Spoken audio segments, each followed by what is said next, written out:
What is going on, everyone? My name is Andy. Welcome back to another FPL video. In this one, it's some of my final thoughts ahead of the Game Week 26 deadline. So I'm going to go through some of the key press conference information, answer some of your questions, and take a look at my own team as well, where I've already made one of my transfers. So if you enjoyed the video, make sure to give it a like, hit that subscribe button if you haven't done so already, and let's get into it. So let's start with Liverpool, which might seem a bit weird considering they don't have a fixture in Game Week 26, but any injury news might have a knock-on effect in terms of which transfers you want to make if you're looking to potentially hold some of your Liverpool players a little bit longer term. So in Game Week 26, it's a blank. 27 is Forest away. 28 is Man City at home, which is a bit of a tougher fixture. And then in Game Week 29, it's Everton away. But as we know, if Liverpool win their FA Cup 5th round match, which they will be odds-on favourites to do, that game will be a blank as well. So realistically, if you carry your Liverpool players through Game Week 26, it's mostly for that Nottingham Forest away fixture, or you're hoping that Liverpool go out of the FA Cup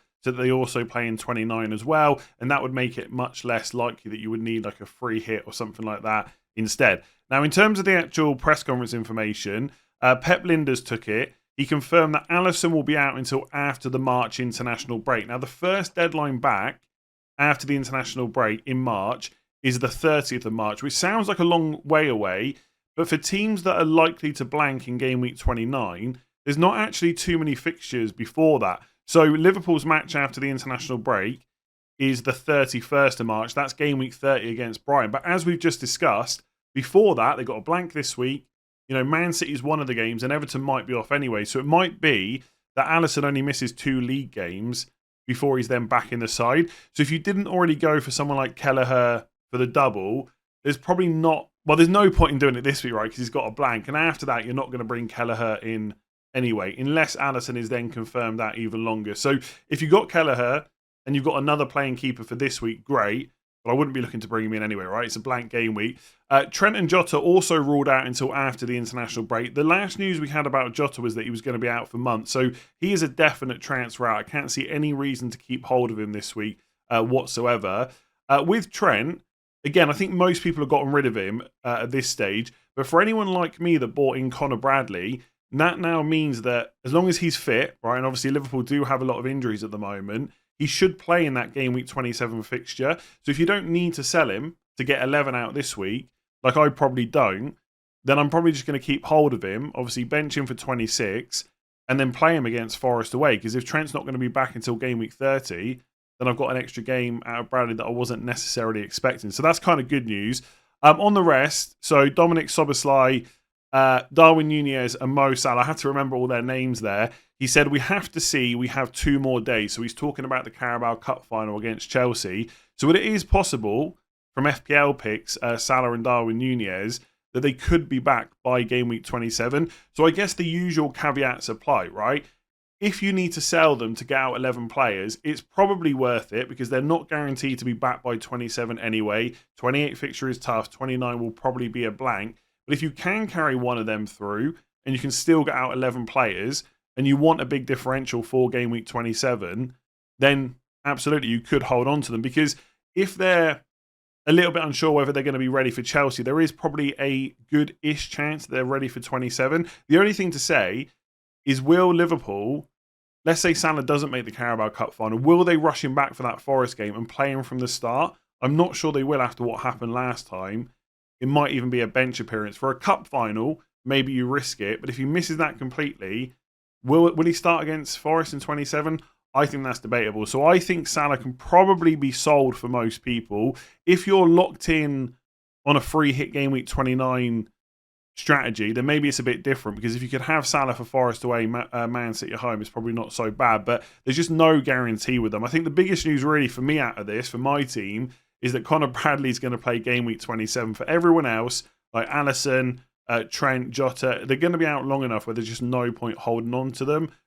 Darwin and Salah are the only ones where maybe you could make a case to do that. So we had some pretty big news for Man United today, and that is that Rasmus Højlund has suffered a muscle injury, which is expected to rule him out for 2 to 3 weeks. For FPL, he is the most transferred in player this week with over 400,000 new owners, and we'll come on to what to do with him in a second. Just quickly on early transfers, because when stuff like this happens, people always have a dig about why you shouldn't go early. And to be fair, I am someone that prefers to wait as late as possible. But as you'll see later on, I've already made my transfer ahead of the press conferences, because sometimes getting that extra money can be helpful later on.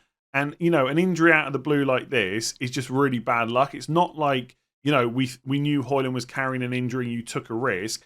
You know, he was fully fit. He played the last game. So a little bit unlucky there. Couple of knock-on effects. I mean, just quickly on 2 to 3 weeks, that is going to basically rule him out of all the good fixtures Man United have got over the next, you know, 3 game weeks. So Fulham at home this week, pretty good. Man City away in 27 was tough anyway. And Everton at home in 28 was okay. So he's probably going to miss all 3 of them. And if Man United have that Sheffield United at home game in 29, he's probably going to miss that as well. One of the knock-ons is that Man United will be weaker. They don't have another forward that can come in and play, not an experienced one anyway. Like someone like Rashford might play up front, but I don't think that's as good as having Højlund there. So potentially that makes it easier for Nottingham Forest to beat Man United in the FA Cup. And if that happens, United would then play in 29. So in terms of chip strategy and stuff like that, it's definitely worth keeping an open mind about what you might want to do. I guess if you haven't already bought him, definitely don't buy him. He's injured. If you're one of the 400,000 new owners and you can't get 11 out, then I would just transfer him straight back out. Even if that's going to cost you 4 points, don't get caught into that trap where you feel like you've got to hold on to him and not worry about it this week because the mistake's already been made. I think it would be a bigger mistake not to just take a -4 straight away, because he's not going to be an option for the next few weeks. And I don't think, you know, I've said this in other videos already this week, I don't think he's part of the best 3 right now anyway. I think all of Solanke, Watkins and Haaland are probably a little bit better. And even Ivan Toney with that guaranteed fixture in 29. Obviously, it all depends on your chip strategy. So if I had him and I now had to sell him, presuming that most people have already got Haaland, I would buy whoever I didn't have out of Watkins and Solanke, because I think Watkins has got better fixtures than Toney and a guaranteed game in 29. And Solanke's got the double in 28, which you'll definitely want him for. So, yeah, unlucky if you went for him. If you haven't, don't buy him, right? Because he's out for 2 to 3 weeks. So De Bruyne didn't start the last game against Brentford, and Pep Guardiola was talking about him today. He said on De Bruyne, he's good. He's not injured. I don't know if he's 100%, but I think we took a good decision not to take a risk. So he was in the squad for the Brentford game. He just didn't come on at all. Bearing in mind that he had come on as a sub in any game he didn't start since his return from injury. We took a decision because he did not feel comfortable. He goes on to say that they will assess him later, and I'm pretty sure he will travel. I don't know. Maybe I'm a pessimistic De Bruyne owner because he didn't do what I hoped in the double game week, and now we've got this to contend with. But I am not confident of a start whatsoever. I think it's very clear from what happened last week and what Pep's saying that they are going to manage him. They're not going to risk him if they don't need to, because obviously in the latter stages of the Champions League, they're definitely going to want him for those kind of games. And if he doesn't get a start, we can't even be sure he's definitely going to come on. So I don't yet know what I'm going to do with my team, and I'll talk about it a little bit later. But right now, I'm leaning more towards selling him this week, because I know, you know, there's that narrative of he can get points off the bench. I get that. But he is human, right? He's not going to get points every time he comes off the bench. And we wouldn't buy him if he wasn't... Sorry, we wouldn't have bought him in the first place, you know, if it was only going to be bench appearances. And for my team anyway, I always had a plan to get rid of him in 27 either way. So this would just be doing it 1 week earlier.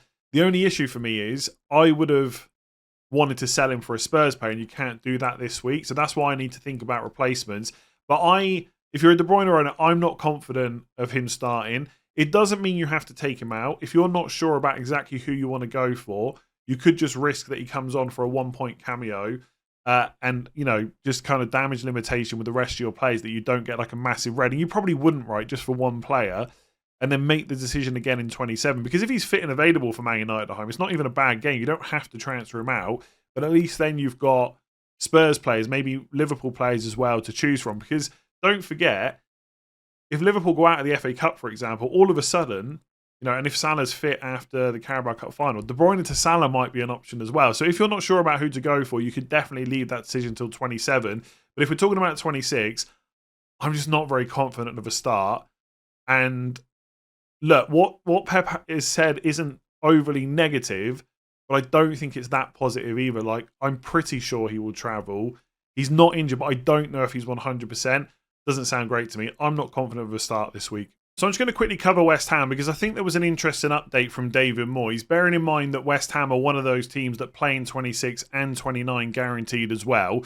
So on Team News update, he said, we picked up injuries to important players in the last couple of months, and we had players away at AFCON, but Lucas Paquetá is back in training and very close to returning, so that will give us a boost. So no guarantee that Paquetá starts in 26, but hopefully from 27 onwards he will be back. And West Ham have struggled recently, and I've heard a few West Ham fans say that they think most of it, or a lot of it, is down to not having Paquetá in the team. Obviously, there's been other injuries and players away at AFCON, as David Moyes said, but Paquetá provides such a creativity in that team. Could this see the return of West Ham scoring some goals? Maybe, right? He went on to say he's in contention for Monday, and we'll have to see where he is. We had Mick back last week. I'm assuming that's Antonio. We've had Mo back from AFCON. So it's good that we're getting most of the squad back together. So if you're someone that is considering West Ham players but can't quite get there because of how bad they've been recently, this might be the start of them improving. They're not going to suddenly become an Arsenal, Liverpool, Man City. But with the fixtures they've got, Brentford at home, Everton away, Burnley at home and Villa at home, there might be some goals in there. Now, on specific players, Bowen's probably the one that I would lean to, but there's a question about him later on, so I'll leave it until that section to talk a bit more. But I think that's quite a positive thing for West Ham that Paquetá could be back soon. Maybe 26, if not, hopefully 27.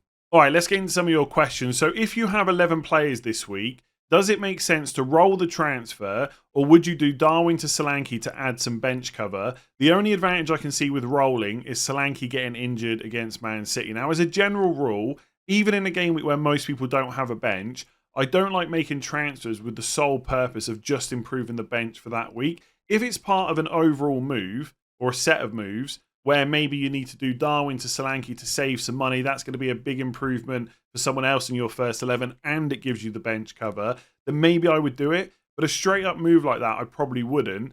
And I do get the thinking because, you know, it's Burnley away in 27, and the double in 28. You're going to get Solanke in for Darwin anyway. But it's not just about Solanke getting injured.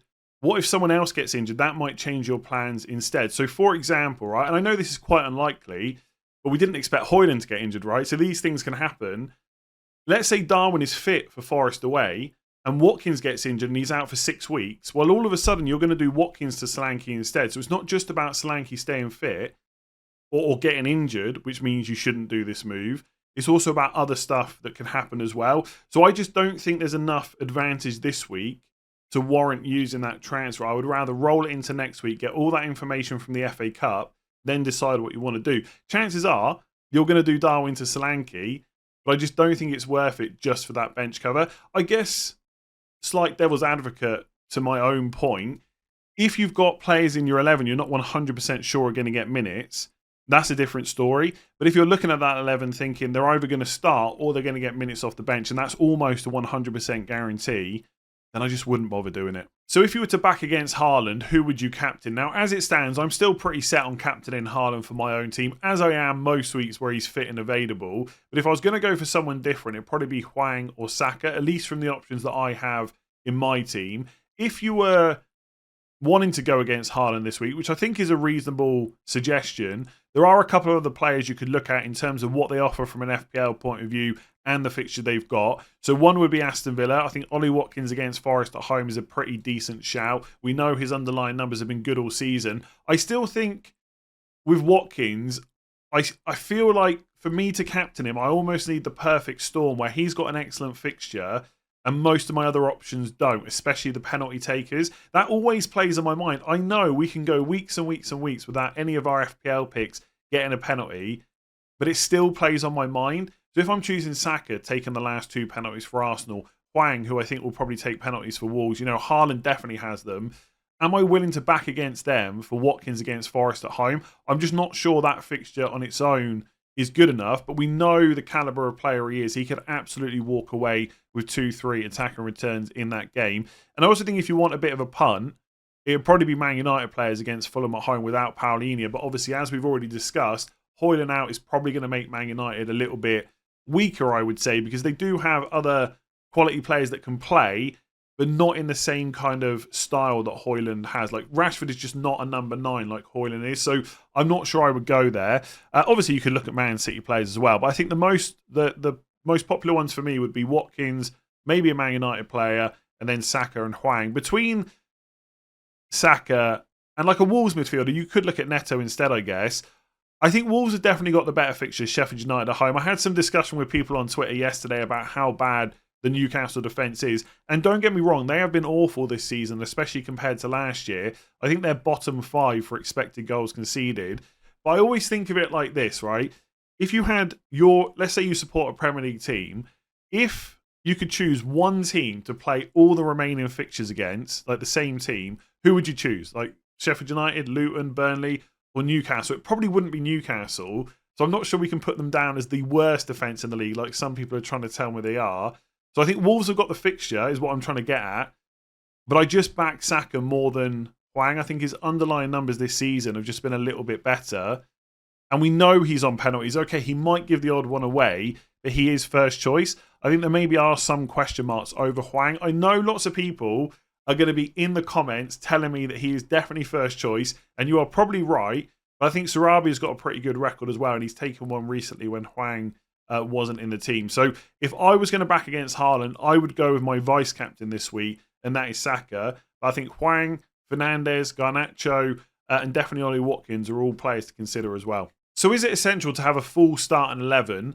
I'm able to get to 10 players using free transfers with no bench. So the short answer is no, it's not essential. If you've got 4 players, outfield players, with no fixture this week, so 3 on your bench and 1 in your starting 11, and you really want to keep hold of them for game week 27 onwards, there's no other players you want to bring in, or you want to leave your chip strategy open, whatever it might be, that is a perfectly reasonable thing to do with your team. So it's not essential. The only thing I would say is there's quite a few players I think are almost worth bringing in this week, even for a -4, to make sure that you've got 11 players that are going to play. So, for example, right, Solanke, great fixture in 27, double in 28. Wolves midfielders have Sheffield United this week, plus a couple of good fixtures afterwards. Some people are going to be looking at, let me think of the team, Arsenal players, right? So Saka, Odegaard, maybe an Arsenal defender. They've got a couple of good fixtures after this week. If you know you're not free hitting in 29, then Douglas Luiz, Jarrod Bowen, Pau Torres, all could be options to bring in for a -4. Maybe less so with the defenders, but for attackers, it could be worth it. So again, not essential, but there are a lot of good players that I think could be worth a -4. If I've got this question slightly wrong, and it's that you've got 11 players, but they're not all guaranteed starters, they might come off the bench. Again, it's reasonable to not make extra transfers just to have to bench them. So for example, in my own team, I've got Charlie Taylor. He's one of my 11 players this week, but he might not even start, right? Same with De Bruyne.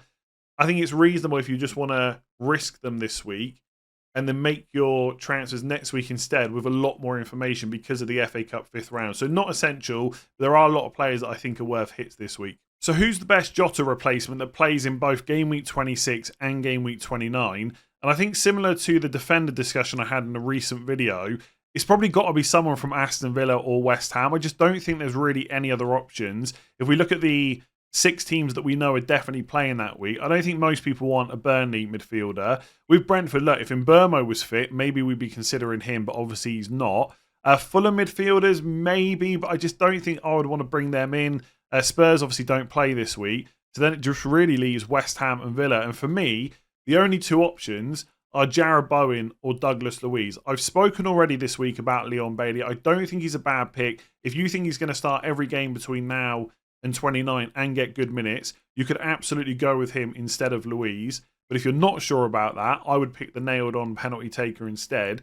And with West Ham, you could absolutely go for Kudus if money is tight or if you prefer him. But I just think Jarrod Bowen is the attacker to go and get for West Ham. Right? We know what he offers, even though he hasn't offered it recently. He's always going to play 90 minutes, etc. I'm torn between which one of these 2 to pick. And I can't believe I'm saying that after all the stuff I've said about Douglas Luiz. And to be fair, I'm always open to change my mind. If the conditions are right, I'm open to picking any player. I just haven't felt like so far I've needed Luiz. But now it might be slightly different. I think with Luiz, I just always worry about what he's going to return me outside of set pieces. Whereas I know Jared Bowen's been really poor recently, but it wouldn't be a complete shock to kind of see him turn that around. Like if we look at Bowen's recent returns, they have been terrible.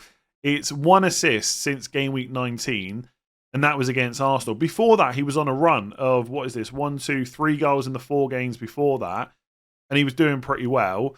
Underlying numbers for the season are 0.37 expected goals per 90, 0.11 expected assists. They're not bad, even though the numbers recently have been pretty terrible. I just, as you can tell, I'm torn. I'm just thinking about the penalties, right? If Villa get a couple, then you look really stupid not going for Luiz. But if they don't, I just feel like Bowen has got the fixtures for good returns.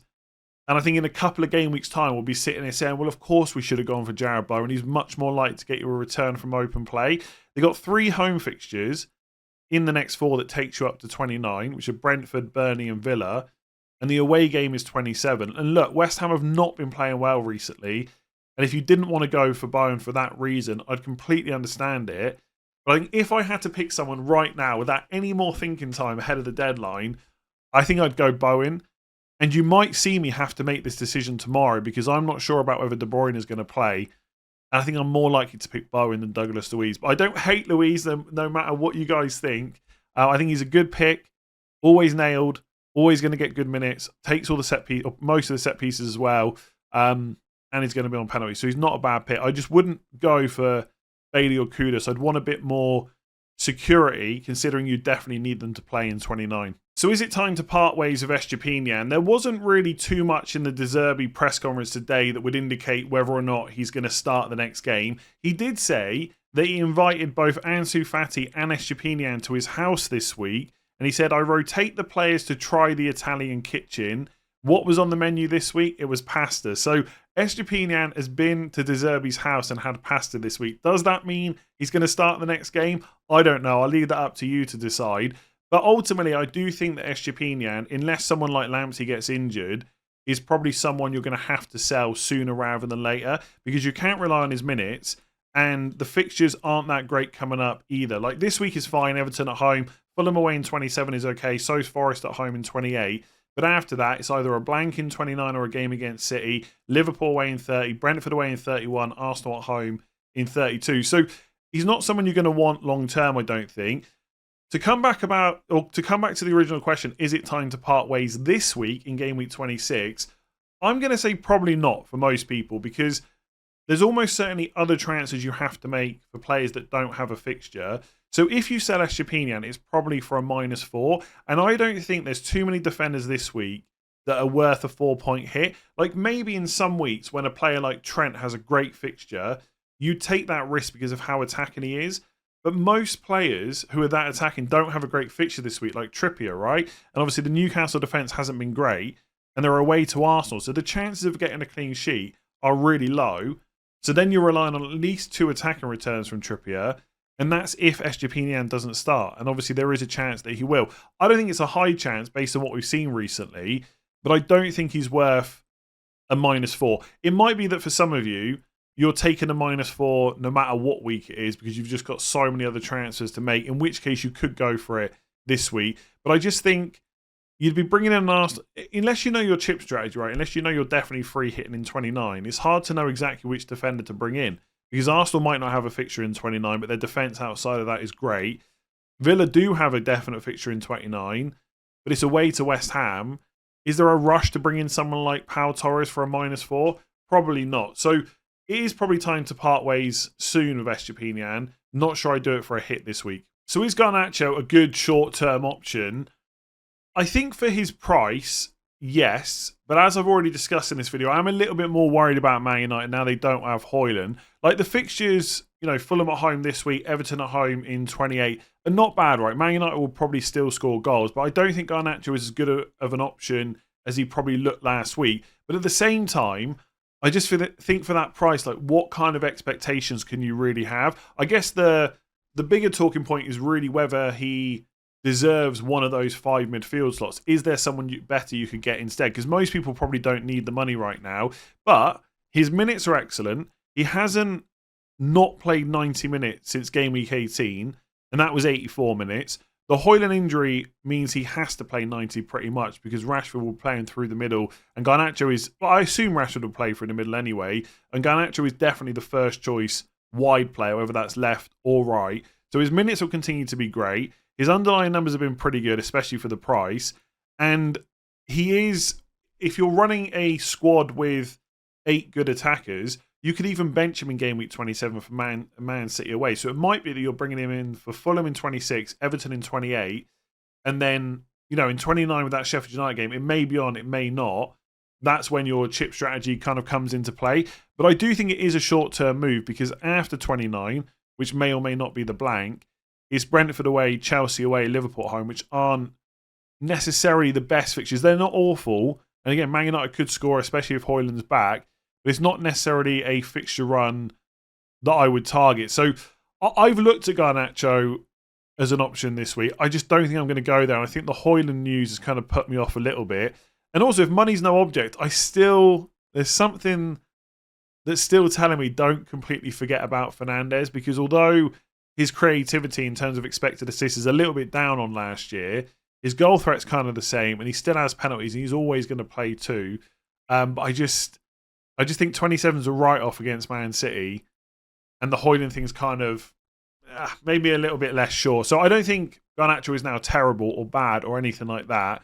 He's probably just not quite as good as he was this time last week. So I feel like I've answered this same question for the last 3 to 4 game weeks, but if it keeps coming up, it's obviously a popular decision that people are thinking about. So is it worth keeping Cole Palmer? Now, my answer over the last couple of weeks has always been, if it improves your team to sell him, then you should consider doing that, because he's not so good that he's absolutely essential and you can't get rid of him, right? If you can bring someone else in with a good fixture this week that you think is going to score more points over the next couple of weeks as well, that is probably a transfer worth doing, especially if there's no one else in your midfield that you want to sell. But he's certainly not a bad pick, right? I'm not looking at him in my squad thinking I've got to do everything I can to get rid of him. If I can get out a decent team and keep hold of him, then that's definitely something I would want to do. And I think sometimes I am definitely guilty of this.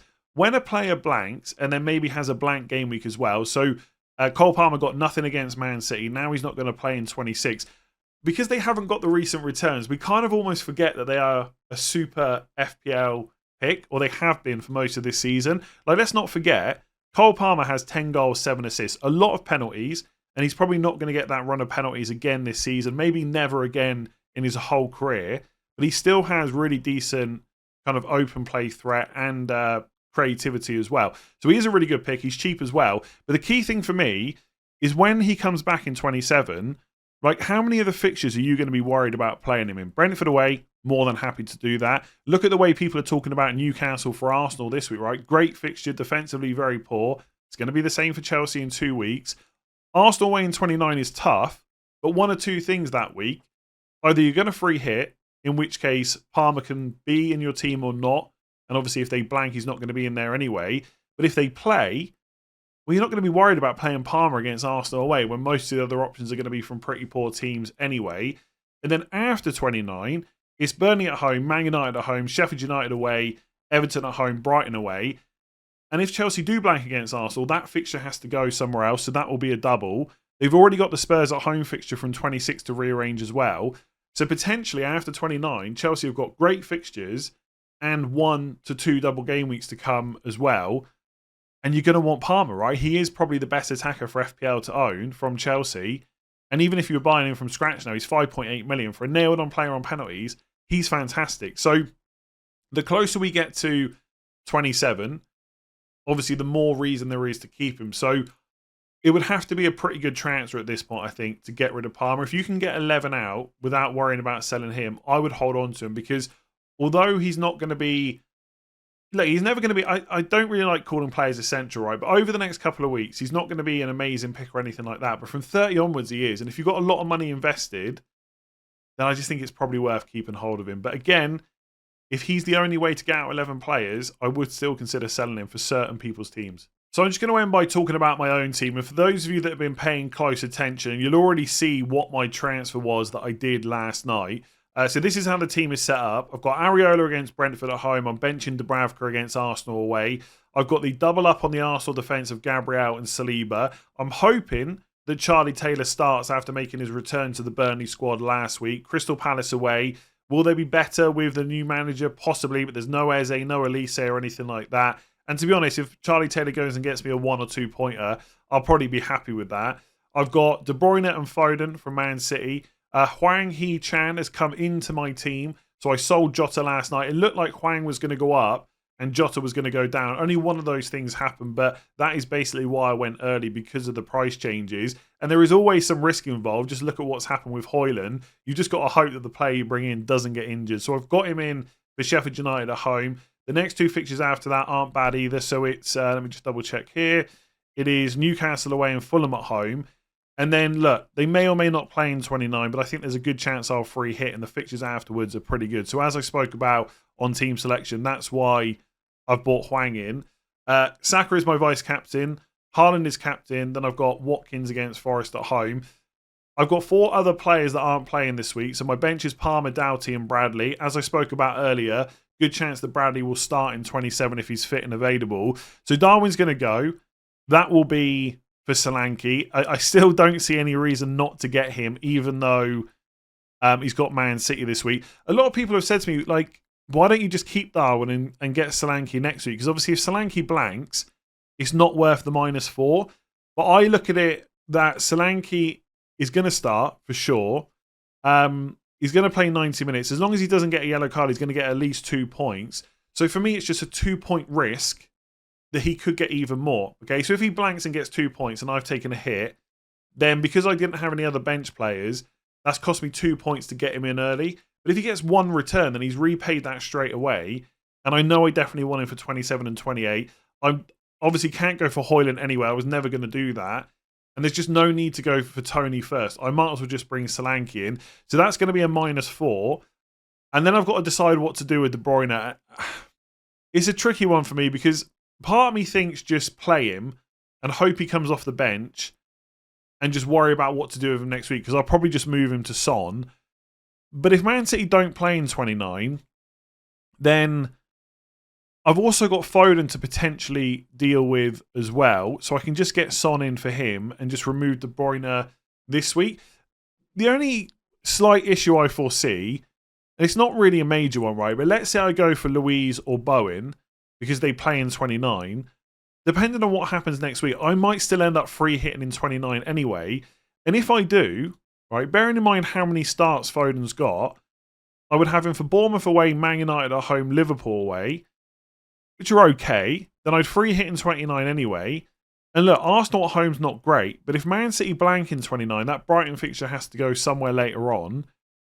I'm not going to be free hitting in 37 if I'm using it in 29 anyway. And then after Arsenal, City have got Villa at home, Palace away, Luton at home, Spurs away, Forest away, Wolves at home, Fulham away. They would have a double game week to put in somewhere as well. Like, if Foden continues to starting, I'd probably want to keep hold of him, right? So there is part of me that just thinks keep De Bruyne and just get him for Son next week and just hold on to Foden until we start seeing signs that he's not going to continue to start. Like this week, I'd be very surprised if Foden gets benched because I think Grealish is still out. Obviously, De Bruyne is a bit of a doubt as well. So he should start again. Longer term, obviously, there's always question marks over Man City players, but there's nothing to suggest right now that he's a pressing need to get rid of. And I'm not going to get rid of Saka, Hwang, or Palmer. So there's only really one spot for these Man City midfielders for Son. So that's the only reason I am questioning whether or not I should sell De Bruyne this week, because I know I'm going to want a Spurs player. If it's not 27 in 28, right? And I might not want to sell Foden. So it could be that next week I bring in, let me just go to Spurs here. What's Son down as? Just Son, I think. There you go. I bring in Son next week, and then that's just my midfield for the foreseeable future. I don't think there's anyone else that I'm missing. But obviously, if I bring in Bowen this week, then that means I've lost Foden as well. And I'm just not sure that's definitely worth it. Because as I discussed on team selection, I know I'm rambling a bit here. I don't think there's enough players for 29 I can get without cup upsets, in which case the whole plan changes anyway, or free hitting. I'm pretty sure free hit 29 is something I'm going to have to do. I wouldn't even need Bowen in that case. But West Ham's fixtures after 29 are not that bad. Like Newcastle away, Spurs at home, Wolves away, Fulham at home. So if I had to keep Bowen instead of Foden, not necessarily the end of the world. And to be fair, they get to play Burnley at home before. Paquetá will be back as well. I don't know. That's basically my dilemma. I think I would sell De Bruyne if I knew he was bench or was going to miss out completely, because I would just want to try and get some points this week. But I don't like the idea of forcing myself into having to sell Foden, because I would want Son. Even if I free hit in 29, some people might be thinking, well, you don't need Son. But I think on penalties, nailed on attacker, given how good he can be, I think I would want him back in my side. Like Palace at home in 27, Villa away in 28, 30 is Luton at home. Like, although the fixtures are pretty bad for Spurs from 34 onwards, before then they're pretty decent. So I think I would want him in, regardless of whether I free hit in 29. Just quickly coming back to the Bowen and Douglas Luiz discussion that I kind of had earlier. One thing I didn't take into account is if I decided to free hit in wild card in 31, and I guess in some ways I'm trying to keep my options open as much as possible. Like, Villa do have Wolves at home. So between 26 and 30, it's 3 home games for a guy on penalties, and the 2 away games are Luton and West Ham, which aren't that bad.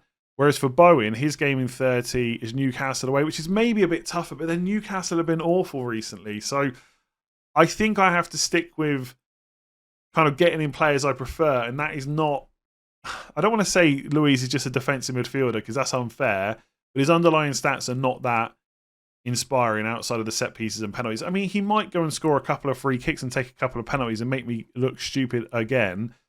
I think I'd probably go for Bowen. So I've bought in Hwang, just to end this now. Solanke's definitely going to come in for Darwin, and I'm pretty sure I'm going to sell De Bruyne this week as well, unless we find out that he's starting. And I'm probably going to go to Jarrod Bowen. Like, there might be like a last-minute consideration for a Fernandes or a Garnacho as a short-term punt, and then move them on to Son instead. But I think where possible, I want to try and reduce the amount of extra transfers I have to make, because there's still a double in 28 to deal with, and potentially that blank in 29 if I don't end up using my free hit. Thanks for listening. Thanks for watching. Give it a like and hit that subscribe button if you're watching on YouTube. Rate 5 stars if you're listening on podcast. I will be doing the deadline stream on Saturday for Game Week 26. Remember, it's a slightly later deadline than normal, which is 1:30 UK time in the afternoon. So the deadline stream won't start until 12 o'clock. So I'll see some of you there. If I don't, good luck in Game Week 26, and we'll do this all over again for Game Week 27.